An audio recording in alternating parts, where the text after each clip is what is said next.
Hey folks, welcome back to Boss Economics World, where we slice through the economic baloney, call out the clowns running the circus, and shine a spotlight on the government's epic mismanagement of your money. I'm your host, the Boss, and today we're diving headfirst into the flaming wreckage of Donald Trump's latest trade war tantrum, a global tariff tornado that's got the world economy teetering on the edge of a cliff. Buckle up, because this is gonna be a wild ride. Ladies and gentlemen, gather around the economic bonfire, because 3 weeks after Donald Trump decided to declare a trade war on, well, the entire planet, the fallout is already piling up faster than a Black Friday stampede at Walmart. And guess what? The International Monetary Fund, IMF, just a hop, skip, and a jump from the White House, is about to drop a bombshell on Tuesday, April 22, 2025, with new economic growth forecasts that are lower than a snake's belly in a wagon rut. But don't worry, folks, the IMF's managing director Kristalina Georgieva assures us it's not a recession, yet. Oh, great, so it's just a slow-motion car crash instead of a full-on explosion. Thanks for the reassurance, Kristalina. Now, if you're one of our loyal viewers, and let's face it, you're either a concerned citizen who's sick of watching your paycheck shrink or a finance pro trying to make sense of this clown show, you know we don't just report the news here at Boss Economics World. No. We dig deep, we connect the dots, and we call out the government's boneheaded decisions that got us into this mess in the first place. So, let's break down this trade war fiasco from the ground up, point by point, surface to core, and show you how Trump's tariff tantrum is just the latest chapter in a long saga of government mismanagement that's driving the global economy straight into the ditch. First up, let's talk tariffs. Trump's global tariff blitz, which kicked off on April 2, 2025, was supposed to make America great again by protecting U.S. industries. But here's the reality, folks, tariffs are nothing more than a tax on you, the consumer, dressed up as economic patriotism. And the early data is already screaming this loud and clear. According to a 2024 study by the National Bureau of Economic Research, NBR, the last round of Trump tariffs in 2018-2019 cost American consumers and businesses a whopping $40 billion annually in higher prices. Fast forward to 2025, and the Tax Foundation estimates that the new tariffs, which slap a 10-20% levy on all U.S. imports, could drain an additional $300 billion from the U.S. economy over the next year alone. That's right, folks, $300 billion. Enough to fund NASA for 12 years or give every American a $900 check, but instead, it's going straight into the black hole of higher prices and corporate losses. And it's not just the US getting burned. The Purchasing Manager Indexes, PMIs, dropping on Wednesday, April 23, 2025, from Japan to Europe to the US, are going to give us the first hard look at how manufacturers and service providers are handling this tariff tsunami. Spoiler alert, it ain't pretty. Early flash PMI data from S&P Global for April 2025 shows U.S. manufacturing PMI dipping below 50, the line between expansion and contraction, for the first time since mid-2023. Meanwhile, over in Germany, the Ifo Business Climate Index, due out Thursday, April 24, 2025, is expected to plummet as trade tensions choke Europe's export-driven economy. Germany, folks, is the economic engine of the Eurozone, and when it stalls, the whole continent feels the pain. But hey, at least Trump's base is happy, right? MAGA hats for everyone, while the rest of us are left holding the bag. Now, let's talk inflation, because if there's one thing governments love, it's blaming everyone else for the rising prices they helped create. The IMF's Georgieva is already warning of markups to inflation forecasts in some countries, and no wonder, tariffs are inflationary by design. When you jack up the cost of imported goods, businesses pass those costs on to you, the consumer. And the data backs this up, folks. Just look at the University of Michigan's Consumer Sentiment Survey, set to drop revised April 2025 data on Friday, April 18. Preliminary numbers show inflation expectations jumping to 4.2%, the highest since October 2022, as tariffs fuel fears of price hikes across the board. And let's not forget the Fed's Beige Book, hitting the streets on Wednesday, April 16, 2025, which is expected to be chock full of anecdotes about businesses sweating bullets over rising input costs and shrinking profit margins. But here's the kicker, folks, this isn't just Trump's fault. Oh no. The government's been setting the stage for this inflation mess for years.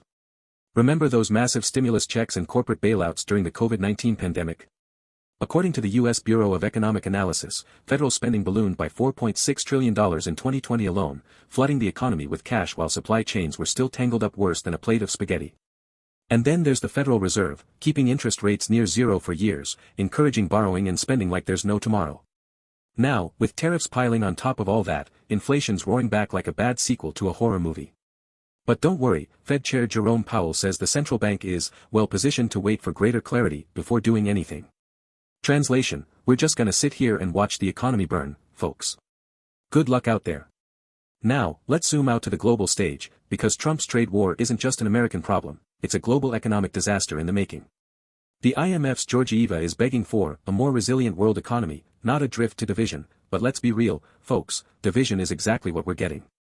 Just look at Asia, where countries like South Korea and Japan are scrambling to negotiate exemptions from Trump's tariffs. South Korea's industry minister On Duk-gun is jetting off to Washington on Wednesday, April 23, 2025, for his third trip since Trump's inauguration, practically begging for mercy. Meanwhile, Japan's considering rewriting its car safety standards just to appease the US, according to the Nikkei. This, folks, is what happens when you let a government run wild with protectionist policies. You get a global trade system that's less free market and more hostage negotiation. And the data doesn't lie. China, the world's second-largest economy, might have dodged a bullet with growth beating forecasts in Q1 2025, but don't be fooled, the tariffs are gonna hit hard. The Peterson Institute for International Economics estimates that a full-blown US-China trade war could shave 1.3% off China's GDP by 2026. And over in Canada, our neighbors to the north are bracing for impact, with retail sales data for February 2025, due out this week, expected to show a third straight month of consumer retrenchment as trade uncertainty bites. Prime Minister Mark Carney's Liberals might be leading in the polls, but good luck governing a country that's getting economically kneecapped by its biggest trading partner. Now, let's talk about the Federal Reserve, because if there's one institution that's been consistently kneecapped by government meddling, it's the Federal. Trump's latest musings about curbing the Fed's independence, floated just this past Sunday, April 20, 2025, are raising eyebrows and blood pressure across the financial world. Chicago Fed President Austin Goolsbee fired back, warning against any such move, and for good reason. The Fed's independence is supposed to insulate monetary policy from political whims, but Trump's made it clear he sees the central bank as his personal piggy bank. Remember 2018, when he publicly berated Powell for raising rates? Well, here we go again, folks, only this time the stakes are higher, with inflation ticking up and the economy wobbling. And the Fed's in a no-win situation here. If they raise rates to combat tariff-fueled inflation, they risk choking off growth and tipping the US into recession, a fear already reflected in the bond market, where the 10-year Treasury yield curve has been flirting with inversion since March 2025, a classic recession signal. But if they keep rates low, inflation could spiral out of control, eroding your purchasing power faster than a politician's promises after Election Day.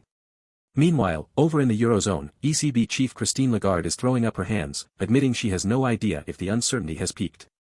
Great leadership, folks, the world's top central bankers are basically playing economic whack-a-mole blindfolded. But let's not forget the real victims here, folks, you, the hard-working taxpayer, who's getting squeezed from every angle. Mortgage rates in the US have been stuck above 6.5% since October 2024, making homeownership a pipe dream for millions. New home sales data for March 2025, due out Wednesday, April 16, might show a marginal uptick, but don't be fooled, builders are resorting to gimmicks and incentives just to lure buyers off the sidelines. And over in Mexico, the economy's already in a technical recession, with GDP shrinking for 2 straight quarters, according to January 2025 data. But hey, at least Argentina is seeing a V-shaped recovery. Congrats, you get a gold star for not being a complete basket case. So, what's the takeaway here, folks? This trade war mess is just the latest example of government mismanagement run amok. Trump's tariffs might be the Molotov cocktail, but the kindling's been piling up for years, from reckless fiscal policy to central bank complacency to a global trade system that's more about politics than prosperity. And who pays the price? You, me, and every other schmuck trying to make a living in this circus. Here at Boss Economics World, we're not just here to complain, we're here to demand better. So, call your congressman, write to your senator, and tell them to stop playing economic roulette with your future. And hey, while you're at it, smash that like button, hit subscribe, and share this video with everyone you know, because the more people wake up to this clown show, the better chance we have of fixing it. Until next time, this is the boss, signing off. Stay sharp, stay angry, and stay tuned.